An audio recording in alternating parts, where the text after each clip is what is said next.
This article is mainly, but not exclusively, about the UK. Yet most of what is written here also applies to the USA and many countries in Europe. This is my own personal analysis and opinion, which some will disagree with, but I believe those that do are people who still think that our systems give everyone a chance to rise above the masses and achieve freedom and happiness. Nothing could be further from the truth. Most people's lives are designed so that they spend their entire existence following the lie that by working hard, anyone can become wealthier or even very rich. Work hard in school, pass your exams, go to university, get a degree, get a great job in a company with a good salary, a career that will give you a life few others enjoy. This is wrong and not the way to freedom, wealth, or happiness. In fact, that is often the way to stress, burnout, and eventually depression.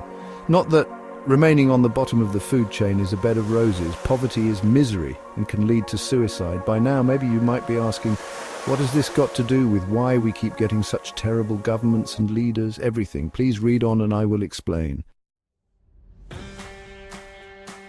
Political systems, whether in the UK, the USA, or elsewhere, have inherent shortcomings. These systems often fail to represent the true will of the people, leading to disillusionment and frustration. The flaws are systemic, deeply rooted in the way our political institutions are structured. This results in a cycle where only a select few ever truly benefit, while the majority continue to struggle. Let us look at the UK Houses of Parliament and our political parties. Since the end of the Second World War, we have had governments of either Conservative or Labour. We have a two-party system. Only these two parties can ever form a government under our first-past-the-post voting system. This system often results in a government winning a landslide majority with only 33% of the vote, as happened recently in the UK. A more democratic system like proportional representation would ensure that every vote counts and prevent such disproportionate outcomes. In the USA, only the Republicans or the Democrats can form their government. The electoral college system further complicates this, as it can lead to a candidate winning the presidency without the popular vote. Proportional representation would address these issues by making the voting process more equitable and representative of the people's will. In Europe, where their voting system is much fairer, their governments are sometimes a coalition of more than one political party. But still, people there do not get a government that allows everyone the same opportunities to escape their survival wage slave life. That is the problem we all face in the West. Why is this so, and why should you care? I will address the first part. The second part, you should care. But if you don't, then you will forever be a slave of your governments whose agenda is not in your favor. Let me explain. Back to the UK Houses of Parliament. In the House of Commons, we have on one side the government and on the opposite side all the others. Most of our elected MPs are millionaires. Whichever party, Conservative or Labour, is in government, they are made up of millionaires. Millionaires who most often inherited their wealth as opposed to created their wealth use their power and money to buy politicians. These people's interests are in becoming even richer. Therefore, their policies will be heavily slanted towards that aim. So increasing the minimum wage, for instance, is not in their interest, nor is increasing benefits. They like tax cuts for the wealthiest. If people really want a government for all its people, not just for the interests of the very rich few, then stop electing millionaires and, in the USA, billionaires. Instead, select people who understand and wish to improve the lives of all the people, not just the richest. Corruption, lobbying, and international issues are deeply intertwined in our political systems. However, the very richest often avoid paying their share of taxes. As most politicians are also millionaires, some exploit legal but immoral laws to hide their money offshore and avoid their tax liabilities. Again, they bribe politicians to make sure it stays that way. Despite many politicians having far greater wealth than most of their citizens, they are corrupt and accept bribes on top of their very generous pay, expenses package, and subsidized food and drinks. Millionaires own our mainstream media to direct the narrative towards believing that they will improve our lives. They blame minorities for the failures of governments to improve our lives. There are numerous lobby groups who bribe politicians to gain favorable legislation for their corporations or nation. One of the biggest, if not the biggest lobbies, is the Israeli lobby, which buys politicians to ignore war crimes and genocide committed by the Zionist apartheid state of Israel. Despite the mass protests against actions by Israel, instead of calling upon Israel to avoid violating international laws, our government instead tries to suppress freedom of speech and the right to protest. People are often arrested abusing anti-terrorism laws when supporting the oppressed as opposed to the oppressors is never a crime. Anti-Semitism is often weaponized. The war in the Middle East is not America's business, nor should they be selling arms to violators of international laws and war criminals. Instead, they should obey arrest warrants against those violators of international laws. However, war makes billions for the USA economy. Money is more important to them than human lives killed in the wars by Israel. All wars are usually ended by negotiations, so why not start with that instead of wasting billions on death and destruction? Israel's government is a coalition where the extreme far-right fascists have far too much control. The Holocaust does not justify repeating the actions of the former oppressors of the Jews, the Nazis. Israel's IDF copy all the atrocities of the Nazis except putting people in gas chambers. Our government should be condemning them, not making excuses for them and ignoring their numerous crimes. Israel is not the home of the Jews, but a colonizing proxy of the United States. Many Jews openly despise and criticize Israel. So should all decent human beings. More wars make Israel despised in the world and less secure for its population. Time to give peace a chance. Israel is not the home of the Jews, but a colonizing proxy of the United States. Many Jews openly despise and criticize Israel. So should all decent human beings. More wars make Israel despised in the world and less secure for its population. Time to give peace a chance. Gap 3S. Social media has become a powerful tool in shaping political opinions and influencing elections worldwide. Platforms like Facebook, Twitter and Instagram have given a voice to millions, enabling them to share their views, organize movements, and hold politicians accountable.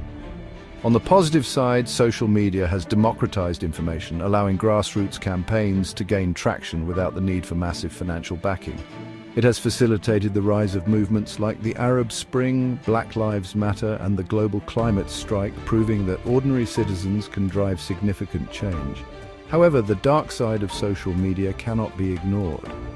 The spread of misinformation and fake news has had a profound impact on recent elections. For instance, during the 2016 US presidential election, Russian interference through social media was aimed at sowing discord and influencing voter behavior.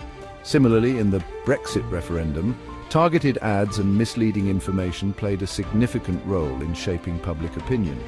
The algorithms that govern these platforms often create echo chambers where users are only exposed to information that reinforces their existing beliefs. This polarization can erode democratic discourse and deepen societal divisions. Moreover, the lack of regulation and accountability on social media platforms allows for the proliferation of hate speech and extremist content, further destabilizing political landscapes. It's clear that while social media has the potential to enhance democratic participation, it also poses significant risks to the integrity of our political systems. As we move forward, it's crucial to find a balance that maximizes the benefits of social media while mitigating its dangers. Education plays a pivotal role in shaping political awareness and engagement. From a young age, the way children are taught about history, governance, and civic responsibilities greatly influences their understanding of and participation in the political process. In countries with robust civic education programs, students learn not only about their rights and responsibilities, but also about the importance of critical thinking and informed decision-making. Different education systems around the world have varying impacts on political participation. For instance, in Scandinavian countries, where education emphasizes social responsibility and democratic values, voter turnout and civic engagement rates are consistently high. Students are encouraged to debate, question, and engage in discussions about current events, fostering a culture of active participation. In contrast, education systems that focus heavily on rote learning and standardized testing may not provide students with the tools they need to engage critically with political issues. This can lead to a population that is less informed and less likely to participate in the democratic process. Moreover, access to education is a crucial factor. In many parts of the world, marginalized communities lack access to quality education, which in turn limits their political engagement. Addressing these disparities is essential for creating a more inclusive and representative political landscape. Ultimately, education is a powerful tool for empowering citizens and fostering a healthy democracy.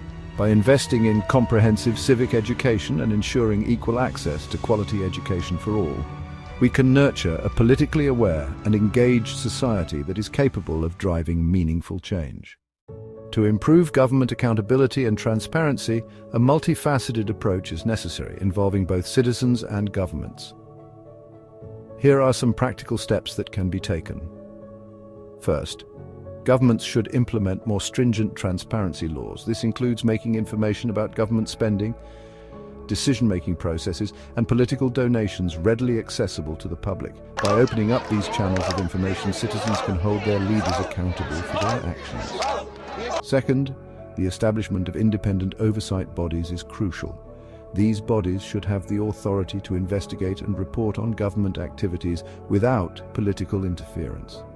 This can help to ensure that any instances of corruption or misconduct are identified and addressed swiftly.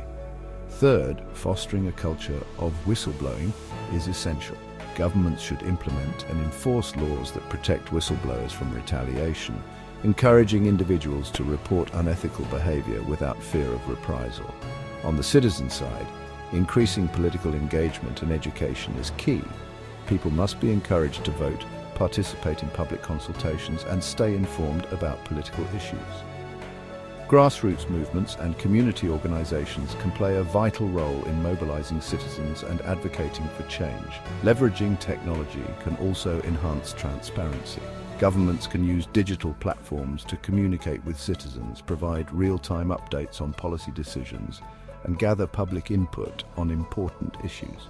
This not only makes the government more accessible, but also fosters a sense of inclusivity and participation. Lastly, international cooperation can help set global standards for transparency and accountability.